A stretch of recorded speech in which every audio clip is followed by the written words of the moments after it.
आदरणीय अध्यक्ष महोदय, हम सब लोगों ने देखा पिछले 1.5 साल से हमारा देश ही नहीं पूरे दुनिया कोरोना की महामारी से जूझ रही है और इस दौरान हमारे डॉक्टर्स ने, पैरामेडिक स्टाफ ने अपनी जान दांव पे लगा के हम लोगों की सेवा की।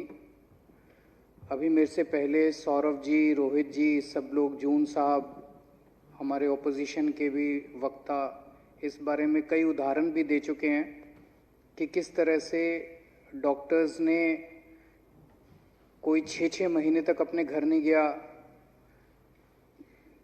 कई ऐसे डॉक्टर्स थे जिन्होंने अपनी परवाह किए बिना, अपने परिवार की परवाह किए बिना, अपनी ज़िंदगी की परवाह किए बिना दूसरों की लगातार सेवा करते रहे।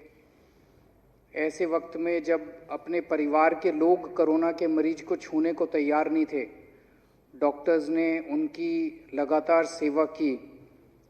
ऐसे में पूरे समाज का और पूरे देश का फर्ज बनता है कि हम अपने डॉक्टर्स को और नर्सेज को, पैरामेडिक स्टाफ को उनका धन्यवाद करें और उनको उचित सम्मान दें।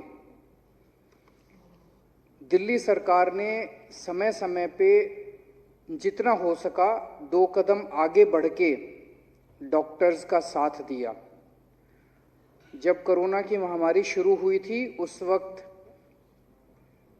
ये था कि 15 दिन डॉक्टर काम करेंगे, उसके बाद उनको क्वारंटाइन में रहना पड़ेगा, फिर वो अपने घर जा सकते हैं। वो 5 स्टार होटल में हम लोगों ने उनका इंतज़ाम किया था डॉक्टर्स के रहने का, और शायद दिल्ली सरकार अकेली सरकार थी पूरे देश में नहीं पूरी दुनिया में जिसने डॉक्टर्स के रहने का 5 स्टार होटल में इंतज़ाम किया था। उसके बाद कई जगह से ऐसी खबरें आई, कुछ जगहों से, देश भर से, कि पता चला कि कुछ मेडिकल स्टाफ जो है वो कोरोना के इलाज में, कोरोना का इलाज करने से सरकार के अलग अलग आदेशों का पालन करने के लिए तैयार नहीं था, क्योंकि सरकारों ने वो आदेश जो है वो बिना मेडिकल फ्रेटर्निटी के साथ सलाह किए बिना इस तरह के आदेश पारित किए थे। दिल्ली सरकार ने एक निर्णय लिया कि हम अगर कोई भी आदेश पारित करेंगे, ऐसा कोई भी आदेश नहीं होगा जो कि डॉक्टर्स और पैरामेडिक स्टाफ से सलाह किए बिना, उनकी मर्जी के बिना नहीं पारित किया जाएगा। जितने आदेश जारी किए गए वो हॉस्पिटल्स के साथ, सरकारी हॉस्पिटल्स के साथ, प्राइवेट हॉस्पिटल्स के साथ, डॉक्टर्स के साथ, मेडिकल फ्रेटर्निटी के साथ सलाह करके हर आदेश पारित किया गया। और ये एक अच्छी चीज़ है कि कोई भी ऐसा आदेश नहीं था दिल्ली सरकार का जिसका किसी ने भी विरोध किया। हमें इस पूरी महामारी के दौरान सभी प्राइवेट अस्पतालों से, डॉक्टर्स से, सरकारी अस्पतालों से, पूरी मेडिकल फ्रेटर्निटी से पूरा सहयोग मिला। ऐसा कभी नहीं हुआ कि किसी ने उसका विरोध किया। जब हमने इस बात की घोषणा की कि अगर किसी भी डॉक्टर या फ्रंटलाइन वर्कर की कोरोना पे काम करते हुए, कोरोना में ड्यूटी करते हुए उनको कोरोना हो जाता है और उनकी उसकी वजह से शहादत हो जाती है, तो उनके परिवार को 1 करोड़ रुपए की सहायता राशि दी जाएगी। ये एक ऐसा ऐलान था जो कि केवल दिल्ली सरकार ने, और अकेले दिल्ली सरकार ने, पूरे देश में नहीं पूरी दुनिया के अंदर शायद अकेली दिल्ली सरकार है जिसने ऐसा आदेश पारित किया। इससे हमारे सभी डॉक्टर्स का, पैरामेडिक स्टाफ का और फ्रंटलाइन वर्कर्स का मनोबल बढ़ा।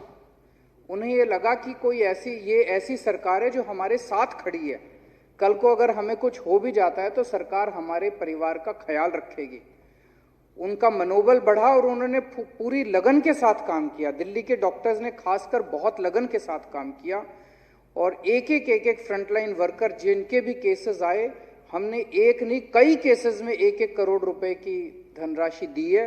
और मैंने खुद जाके उनके घर पे जाके, हर एक के घर पे जाके मैं उनके परिवार के लोगों को वो धनराशि दे के आया। अब दिल्ली सरकार ने एक और निर्णय लिया है, हर वर्ष हमारा देश चुनिंदा लोगों को पद्म अवार्ड से सम्मानित करता है अलग अलग क्षेत्रों के अंदर, और उसके लिए केंद्र सरकार अलग अलग राज्य सरकारों से नॉमिनेशंस इनवाइट करती है कि आप अपने नॉमिनेशंस भेजिए। तो दिल्ली सरकार ने निर्णय लिया है कि इस बार हम केवल डॉक्टर्स और पैरामेडिक स्टाफ के नाम पद्म अवार्ड्स के लिए रिकमेंड करेंगे।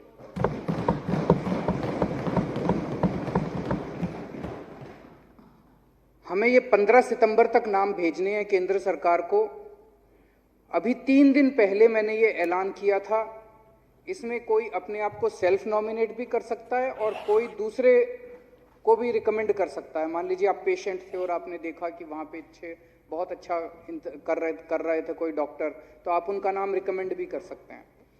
3 दिन पहले हम लोगों ने ईमेल एड्रेस जारी किया था और आज इस सदन को बताते हुए मुझे बेहद खुशी है कि 3 दिन के अंदर ऑलरेडी हमारे पास 2100 के करीब नॉमिनेशन आ चुके हैं डॉक्टर्स के। हम ये सारे नाम केंद्र सरकार को भेजेंगे। तो एक तो ये कि जो रेजोल्यूशन है, जो ये प्रस्ताव है कि this house recommends that doctors and paramedical staff of Delhi who have served during the corona pandemic be selected for Padma awards. हम हाउस की तरफ से केंद्र सरकार से निवेदन करते हैं कि जिन डॉक्टर्स के नाम भेजे जाएं उन डॉक्टर्स को सबको पद्मा अवार्ड्स, जिन जिन डॉक्टर्स के नाम आए, केवल मैं दिल्ली की बात नहीं कर रहा, पूरे देश भर से जिन जिन डॉक्टर्स के नाम इस बार आए उन सब लोगों को पद्मा अवार्ड से सम्मानित किया जाए। दूसरी चीज़ जो सौरभ जी ने इसमें ऐड किया कि ये सदन अनुशंसा करता है कि भारतीय डॉक्टर को सामूहिक रूप से भारत रत्न दिया जाए। मुझे लगता है ये बहुत ज़रूरी है। इसमें जब हम भारतीय डॉक्टर की बात करते हैं तो इसमें देश भर के सारे डॉक्टर, देश भर के सारा paramedic staff, nurses, ward boys, इसमें सब आते हैं। हम सब लोग, ये पूरा देश उन सबको सम्मानित करना चाहता है, उन सबको धन्यवाद करना चाहता है। जितने लोग शहीद हो गए उनको श्रद्धांजलि देना चाहता है। उनके परिवार के साथ हम खड़े हैं, उनका सम्मान करते हैं, ये संदेश हमारा देश देना चाहता है। अगर ऐसा होता है कि भारतीय डॉक्टर को भारत रत्न से नवाजा जाता है तो पूरा देश इसके साथ है, पूरा देश ऐसा चाहता है और इसमें हमारे पूरे देश को इससे संतुष्टि होगी और हमारे पूरी मेडिकल फ्रेटर्निटी का हौसला बढ़ेगा कि हमारे देश ने हमारा सम्मान किया। तो मैं ये जो प्रस्ताव है और उसमें जो अमेंडमेंट है, दोनों का मैं समर्थन करता हूँ।